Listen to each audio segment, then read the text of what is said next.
سلام دوستان، خوش اومدید به چنل نیما فیلم لاور. خوش اومدید به ویدیوی نقد فیلم سینمایی نجات سرباز رایان ساخته استیون اسپیلبرگ با هنر نمایی تام هنگس. خب فقط قبل شروع فیلم باید بهتون بگم که این نقد ذهنی خودم و هر کس حق داره در مورد هنر نقد خودشو داشته باشه و عقاید خودشو. قبل اینکه بریم سر ویدیو ممنون میشم که لایک و سابسکرایب و زنگوله رو برای من بزنید که هر وقت ویدیو جدید داشته من به شما خبر بدم ببینید.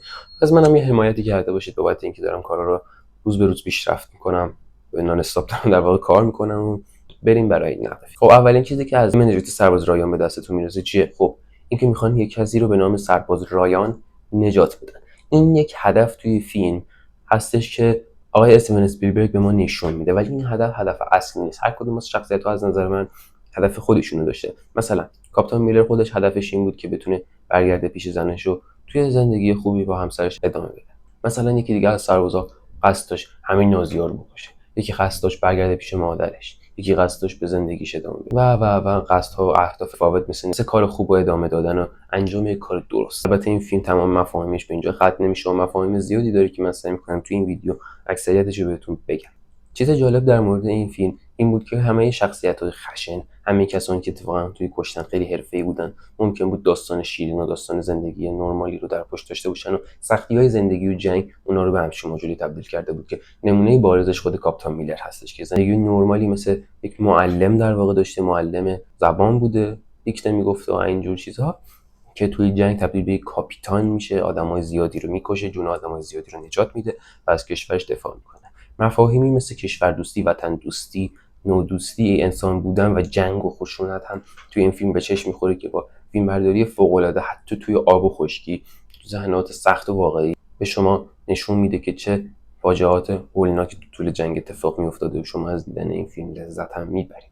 شخصیت‌ها داستان‌های پیچیده‌ای پشتشون داشتن، آدمای شاد لزوما آدمای بی سختی و آدمای تلخ و آدمای بیشادی هم نبودن. همونطور که گفتم فیلم برداری فیلم فوق العاده است. مثلا سکانس اول که به بزرگترین جنگ آبی خاکی دنیا محسوب میشه که یک ماه هم زمان برد و چندین هزار نفر تو واقعیت تلفات داده و به اندازه بودجه یک فیلم کامل، بودجه 20-25 دقیقه اولیش بوده، نشانگر فیلم برداری فوق‌العاده، یک جنگ فوق‌العاده بوده که سربازانی که اون جنگ شرکت داشتن اون فیلم ها رو دیدن تشنج کردن به باقی مانده های جنگ جهانی، چون یادآور جهنمی بوده که توش زندگی کردن و جنگیدن و از خودشون و وطنشون دفاع کردن و آدمای زیادی رو کشتن. فیلم برداری شکل‌های مختلفی داشت، شکل‌های لرزنده که انگار واقعا توی خود فیلم بودی، شکل‌هایی که واقعیت رو بعضی وقتا نشون میداد و شخصیت‌هایی مثل شخصیت کاپیتان میلر خودشون یک زمانی به گریه میافتن، به ناراحتی میافتن، یاد روزهای خوششون میافتن و اینکه ناراحتن از چیزی که الان هستن و به وجود آوردن و دارن سعی میکنن باش کنار بیان و توی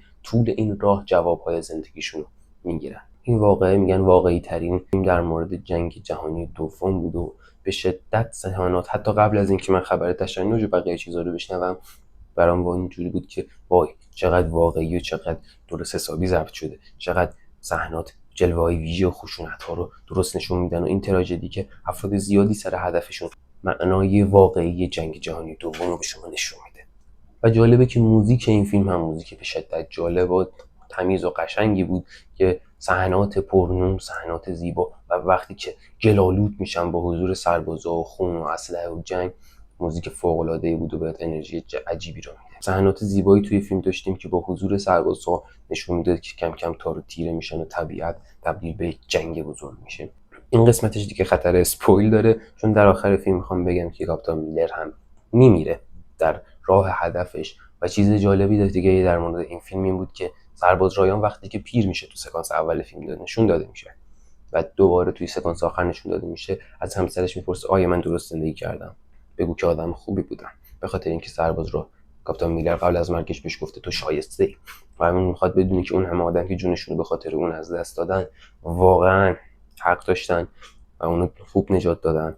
سرباز رایان میفهمه که تمام برادرانش کشته شدن، مادرش به حضور اون نیاز داره و اون به خونه برمیگرده. مفاهیم سختی توی این فیلم بود، مثلا اینکه آیا نجات سرباز به خاطر اینکه فقط برادرش کشته شدن کار درستی و برگردوندنش به خونه از وظیفه عزلش کردن، یا اینکه واقعا کار درستیه و وجدان آدم‌ها آروم باشه که بعد از این جنگ پر خشونت و قتل عامی کردن شاید یک کار درست هم انجام داده باشن. این فیلم یه تیکه کلام به شدت معروف داره، میگه اگه خدا با ماست پس کی با اوناست. این صحنه هم واقعیت این که کی داره درست تو این جنگ میجنگه رو نشون میده، اون که شاید واقعا هیچ کدوم درست نمیجنگن.